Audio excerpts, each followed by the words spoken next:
Olá pessoal, bom dia, boa tarde, boa noite. Quero desejar a paz do Senhor nesse dia, nessa tarde ou nessa noite. E hoje eu quero falar um texto da Palavra de Deus. Quero conversar um pouco com vocês sobre isso. Um texto que se encontra no livro de Isaías, profeta Isaías, capítulo 1. E de forma prática, tema importantíssimo para nós. E o tema é pecaminosidade, geração pecaminosa. Falar sobre pecaminosidade, falar sobre o pecado, falar sobre nação pecaminosa, sobre uma geração pecaminosa é falar dos nossos dias, é falar de nós, é falar de todos. Pois, a contexto de Brasil, olhando para o país em que nós vivemos, podemos ver um Brasil entregue à prostituição, onde várias pessoas, indivíduos, pais, mães, que estão envoltos nessa prática. Nós estamos envolvidos em um Brasil onde está repleto de pecados de todas as formas, pecado moral. Nós vemos do seu aspecto espiritual também. Nós vemos um Brasil dos orixás, vemos um Brasil da macumbaria, vemos um Brasil entregue muitas vezes, muitos estados, muitas cidades, povoados, a prática do ocultismo, do satanismo. E é sobre isso que eu quero falar hoje. O profeta Isaías estava vivendo, principalmente aqui no capítulo 1, em dias terríveis, em dias ou a sociedade que era uma sociedade dos lábios impuros.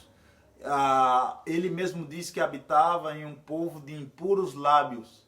E no texto que nós vamos ler, ele vai dizer também, aqui no capítulo 1, que era um povo doente. Doente mentalmente, espiritualmente falando. Era um povo que estava nessa situação e eu pergunto, por quê? Por que o povo estava doente? Por que o povo estava enfermo? E o texto que nós vamos ler agora nos traz algumas respostas porque o povo estava doente. E eu pergunto, espiritualmente falando, moralmente falando, você está doente? Você se considera uma pessoa sana, espiritualmente falando? Ou você se considera uma pessoa enferma? E veja aqui algumas respostas de por que nós, por que o Brasil, por que a humanidade é uma humanidade às vezes doente, espiritualmente falando. Veja comigo o texto. O versículo 2 e 3 nos diz: ouvi, ó céus, e dá ouvidos, ó terra, porque o Senhor é quem fala. Criei filhos e os engrandeci, mas eles estão revoltados contra mim. O boi conhece o seu possuidor, e o jumento o dono da sua manjedoura, mas Israel não tem conhecimento, o meu povo não atende.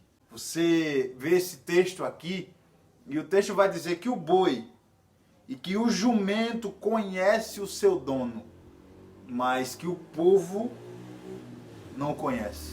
O povo está alienado de Deus. O povo aqui está indiferente à pessoa de Deus. E eu te pergunto, você está indiferente de Deus? Você está separado de Deus, alienado de Deus? Você não sabe quem é mais o seu dono? Porque o povo aqui não entendia o que era a vontade de Deus, o que era do agrado de Deus. Eles não conheciam, às vezes você, que talvez vai ver esse vídeo, não conhece o seu Deus, não sabe o que o seu Deus se agrada. Talvez você condena aquilo que o seu Deus não condena. Talvez você ache pecado aquilo que o seu Deus não entende como pecado. E nós vemos que a alienação de Deus, o desdobramento do não conhecimento de Deus toca o nosso Brasil em alguns aspectos. E às vezes até a igreja. É comum encontrarmos cristãos que não conhecem o seu Deus, que é pior do que o animal. Porque o texto aqui vai dizer que o boi e o jumento conhecem o seu dono. Te pergunto, essa é uma comparação drástica, mas eu não quero comparar aqui você com um jumento. Eu não quero comparar aqui você com um boi. Mas eu quero te dizer que você não pode estar alienado de Deus. Você não pode estar distante de Deus. E eu te pergunto mais uma vez, você é católico, evangélico, você é cristão, você é ser humano, homem e mulher. Você está distante de Deus? Se você está, o seu coração de fato vai dizer isso. O seu coração de fato vai revelar isso. E o texto continua. Vamos ver aqui uma segunda razão. E nós encontramos isso no versículo 4. Veja o que diz. Ai desta nação pecaminosa, povo carregado de iniquidade, raça de malignos, filhos corruptores, abandonaram o Senhor, blasfemaram do Santo de Israel, voltaram para trás. O versículo 4 aqui nos demonstra que o povo carregado de malignidade. Te pergunto, suas atitudes revelam malignidade em você? Suas atitudes revelam em você aquilo que é de mais repugnante para a sociedade? Seus atos, a sua vida demonstra que você abandonou o Senhor? A sua adoração, porque o povo aqui estava vivendo em crise moral. O povo aqui estava vivendo em uma crise existencial. Distante de Deus, distante do seu dono, do seu Criador. Vamos continuar. Versículos 11 ao 15. Vai nos revelar aqui, de fato, a hipocrisia. Deus, ao ser divino, o ser celestial, o nosso dono, sempre condenou a hipocrisia. E aqui nós vemos um texto onde fala de fato sobre a hipocrisia. Vemos aqui o versículo 11. Veja o que diz, confira aí. A mim a multidão de vossos sacrifícios. Diz o Senhor, estou farto dos holocaustos, de carneiros, de gordura de animais cevados, e não me agrado do sangue de novilhos, nem de cordeiros, nem de bodes. Pergunto a você de novo, e pergunto a mim mesmo, o que você tem oferecido a Deus? Será que Deus tem estado de saco cheio da sua adoração, da sua hipocrisia, da sua falsa adoração, do jeito que você adora? Será que a sua adoração está cheia de malignidade? Será que a sua adoração não tem nada a ver com o próximo, não tem nada a ver com ajudar o órfão e a viúva, não tem nada a ver com fazer o bem? Que tipo de adoração é a sua? Será que é uma adoração hipócrita, condenativa aos olhos de Deus? Deus estava revelando isso, estava usando o profeta Isaías para escrever e para denunciar um povo hipócrita. Versículo 12 diz, quando vindes para comparecer perante mim, quem vos requereu, ou só pisardes os meus átrios? É como se Deus estivesse dizendo, quem foi que chamou vocês para me adorar? Quem foi que chamou vocês para me cultuar? Eu não quero a adoração de vocês, eu não quero vocês nos meus átrios.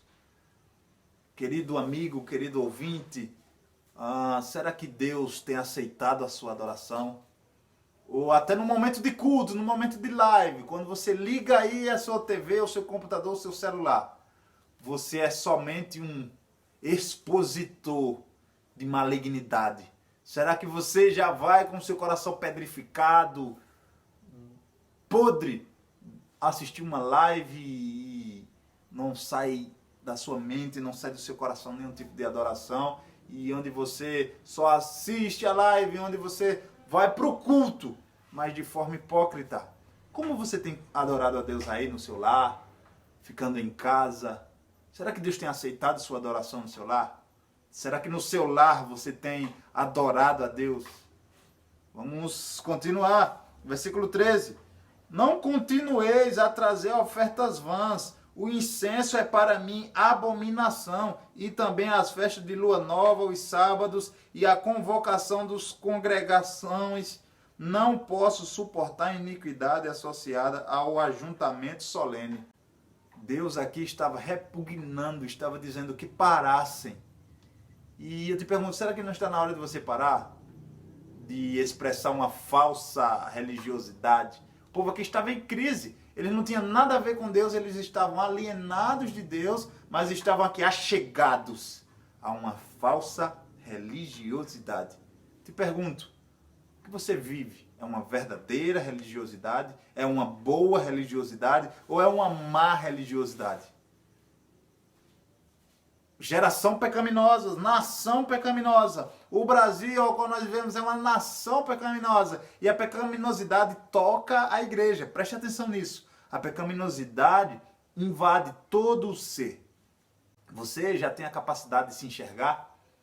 Eu e você, nós temos a capacidade de tirar a trave do nosso olho primeiro?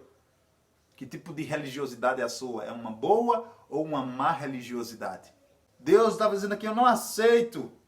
Versículo 15, pelo que quando estendeis as mãos, escondo de vós os olhos. Meu Deus, isso aqui é terrível. Será que é o momento de eu e você estender as mãos? Será que Deus também esconde os olhos? Será que quando nós estendemos o nosso coração diante de Deus, será que Ele repudia? Isso estava acontecendo aqui. Por quê? E o texto vai prosseguir. Sim, quando multiplicais as vossas orações, não as ouço, porque as vossas mãos estão cheias de sangue.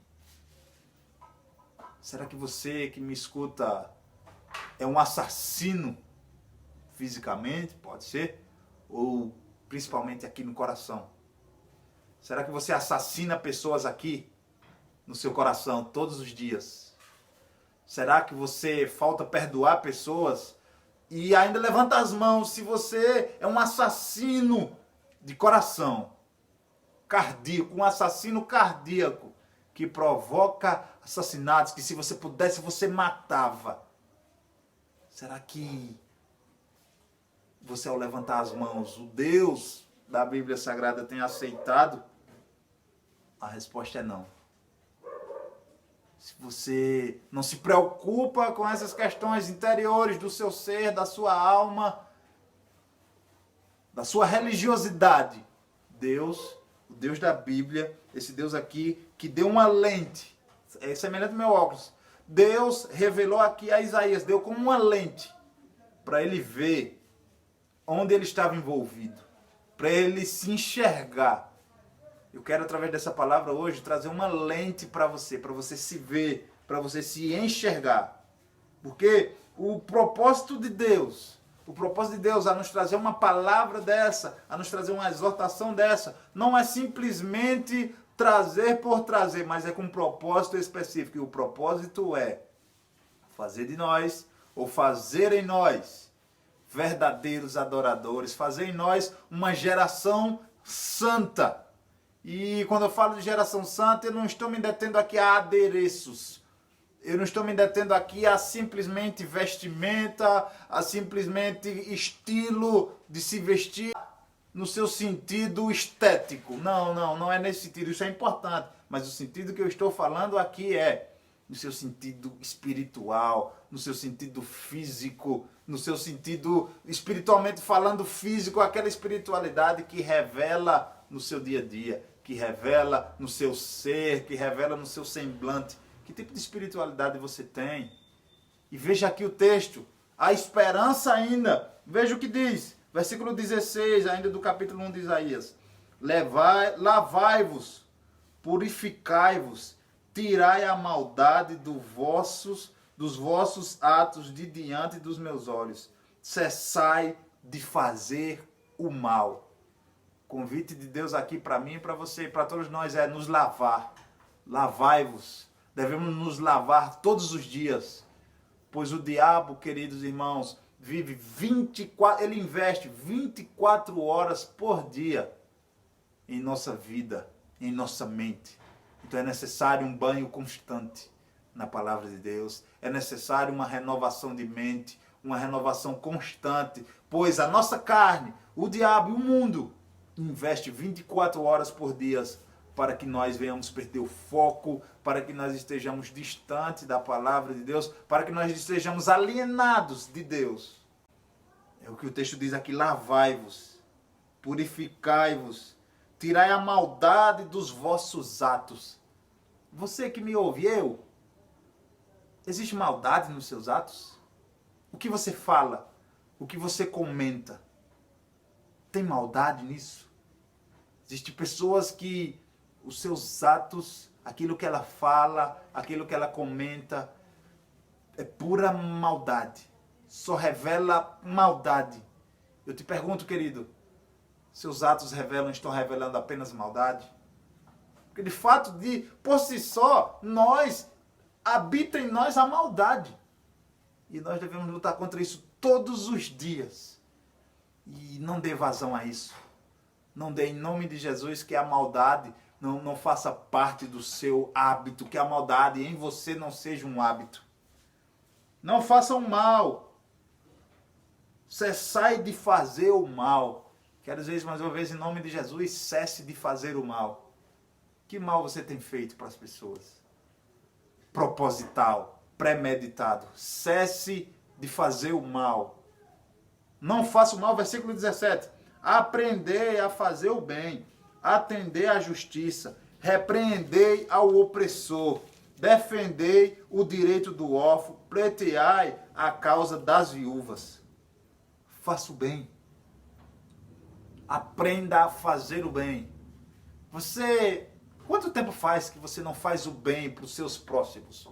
Para o seu vizinho, para sua esposa, para o seu marido? Atitude simples. Para os seus filhos. Quanto tempo faz que você olha e tem duas opções, fazer o bem e fazer o mal, e você prefere fazer o mal? Não faça isso. Aprenda a fazer o bem. Quando existir as opções, que sempre existe, de fazer o bem ou o mal, faça o bem. Isso é agradável aos olhos de Deus. Para a gente encerrar, o texto vai finalizar dizendo: defendei o direito do órfão, pleiteai a causa das viúvas. Não quero me direcionar aqui apenas, ou aplicar esse texto simplesmente a órfãos e a viúvas, mas a necessidade em geral. Existe uma necessidade no mundo. Imagine você, se o mundo inteiro fosse um mundo de bons hábitos, se o mundo inteiro fosse um mundo de total devoção a tudo aquilo que é belo, a tudo aquilo que é bom, ao bem e não ao mal. Quantas vezes, querido, eu e você não nos pegamos premeditando o mal, escolhendo o mal em face do bem, tendo a capacidade de fazer o bem. Mas que Deus nos ajude. Que Deus nos ajude essa noite, essa manhã, essa tarde, a hora que você vê o vídeo, que nós possamos ser agentes de Deus, sem olhar ao qual fazemos o bem, tendo em vista ou tendo em face simplesmente a glória de Deus. Faça o bem, existe esperança. Queridos irmãos, existe esperança para uma igreja que Imagine você, em meio a essa pandemia, ou depois que essa pandemia acabar, imagine você se levantar um povo de Deus, arrependido de coração. Imagine você se levantar um povo cheio da graça de Deus, pastores arrependidos dos seus pecados, líderes arrependidos dos seus pecados. Imagine só uma onda do Espírito Santo invadindo toda a carne, invadindo todo o ser.